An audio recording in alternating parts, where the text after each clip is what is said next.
Hi, my name is Esther Lukershin with metric number 207186.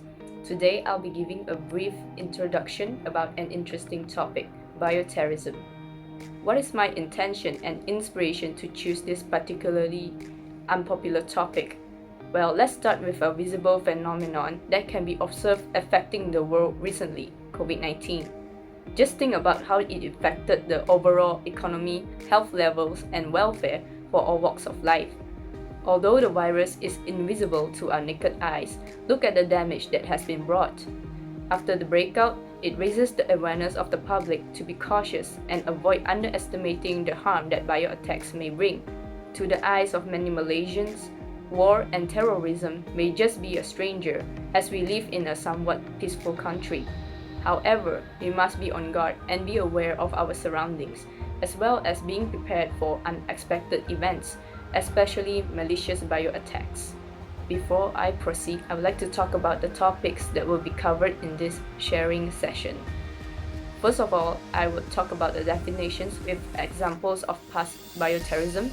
Then I will divide into more detailed subtopics about how bioterrorism has impacted the community, the example of bioweapons, and lastly, how we can be prepared and how science can control bioterrorism. Ready? Let's start!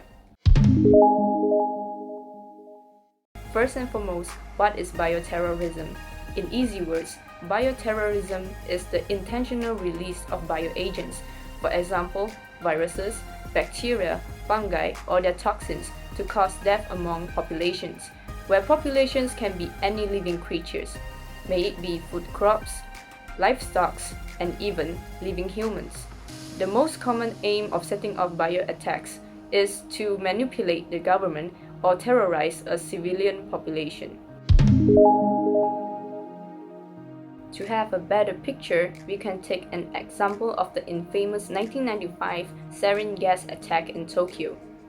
Based on the statements of the mastermind, Shoko Asahara, he emphasized on the doomsday prophecies and claimed that he was the second coming of Jesus Christ, as well as his ability to travel through time.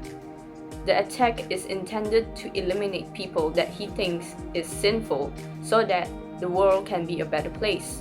In 1995, the sarin chemical attack during the rush hour has killed 13 people and injured thousands more on the Tokyo subway, as reported in BBC News in July 2018.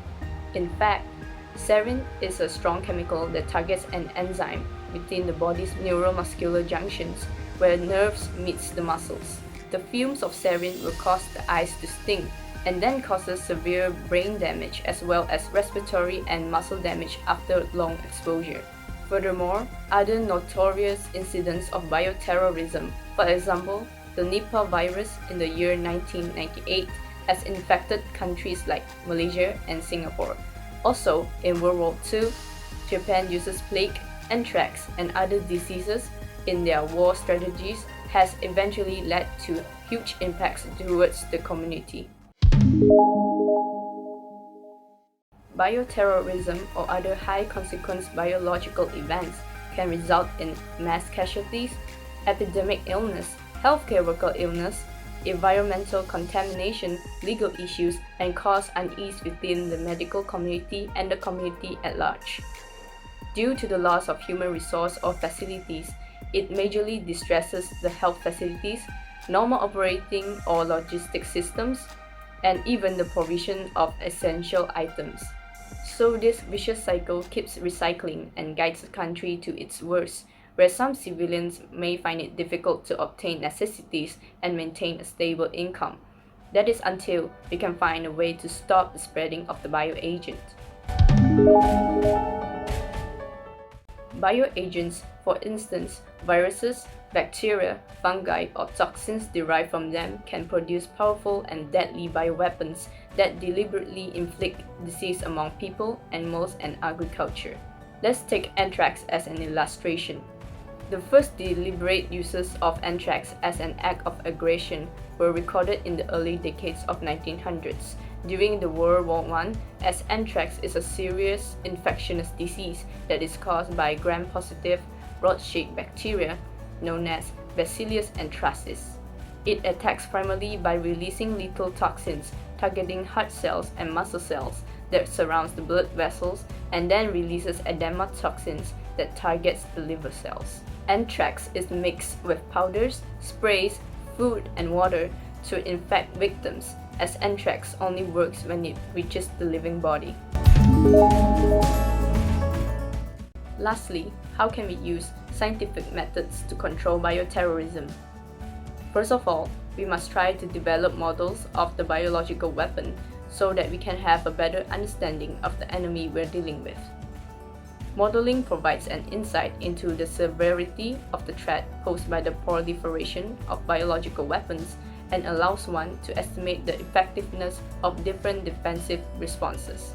Hence, after numerous tests and simulations, it will supply sufficient data of the factors that affect the dispersal of biological agents, the incubation period, the transmission modes, possible cures or vaccines, and so on, that hopefully can stop the consequences of the bioweapons in time. Finally, we can conclude bioterrorism is a serious incident that may bring irreversible outcomes for a short or long period, affecting a large population of living things. On one hand, we should not use scientific knowledge to cause harm to the community. On the other hand, we must never underestimate the damage that could result from bioattacks, and we should be well prepared to overcome the effects of bioterrorism with the help of science. That's all from me. Thank you for listening.